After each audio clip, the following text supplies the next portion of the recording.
നമസ്കാരം. MOS billing സോഫ്റ്റ്വെയറിൽ വളരെ വേഗത്തിൽ എങ്ങനെ ഒരു പോസ് ഇൻവോയ്സ് തയ്യാറാക്കാം എന്ന് നോക്കാം. ഇതിനായി ഹോം സ്ക്രീനിൽ നിന്ന് പോസ് ഇൻവോയ്സ് ഓപ്പൺ ചെയ്യുക. ഇവിടെ ഐറ്റം കോഡ് ടൈപ്പ് ചെയ്തോ ബാൻ സ്കാനർ ഉപയോഗിച്ചോ സാധനങ്ങൾ സെലക്ട് ചെയ്യാം. ഉദാഹരണത്തിന് റൈസ്, ആറ്റ, ഷുഗർ എന്നീ ഐറ്റങ്ങൾ സെലക്ട് ചെയ്യുമ്പോൾ അവയുടെ വിലയും ക്വാണ്ടിറ്റിയും താനേ ബില്ലിൽ ആഡ് ആകുന്നത് കാണാം. ഐറ്റങ്ങൾ ചേർത്ത് കഴിഞ്ഞാൽ പേയ്മെന്റ് സ്ക്രീനിലേക്ക് കടക്കാനായി പ്രസ് ചെയ്യുകയോ അപ്ഡേറ്റ് ബട്ടൺ ക്ലിക്ക് ചെയ്യുകയോ ചെയ്യാം. പേയ്മെന്റ് തുക ക്യാഷ് ആയിട്ടോ UPI ആയിട്ടോ ഉറപ്പുവരുത്തി തുടർന്ന് ബിൽ സേവ് ചെയ്യാനായി പേയ്മെന്റ് ബട്ടൺ ക്ലിക്ക് ചെയ്യുക. പ്രിന്റ് വേണോ എന്ന് ചോദിക്കുന്ന മെസ്സേജ് യെസ് എന്ന് ക്ലിക്ക് ചെയ്താൽ പ്രിന്റ് വരുന്നതാണ്.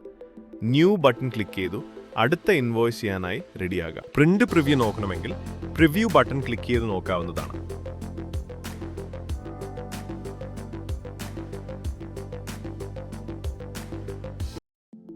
മോസ് ബില്ലിംഗ് ലൈറ്റ് വഴി ബില്ലിംഗ് കൂടുതൽ എളുപ്പമാക്കൂ.